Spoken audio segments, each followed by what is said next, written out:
Kumot, wala akong pasok ngayon. Pahinga naman pag may time. Hindi na lang oras trabaho. Ako po'y maglalakad para ma-exercise naman ang aking katawan. Hindi na lang puro tihaya, upo. Kaya ako po'y maglalakad at magsha-shopping window. Charot.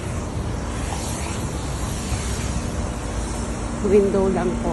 Hanggang sa window lang po. Hindi shopping dahil wala pa pong pang shopping.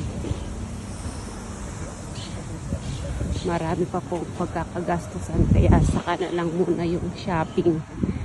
Pag may sufisyente na pong budget para sa luho.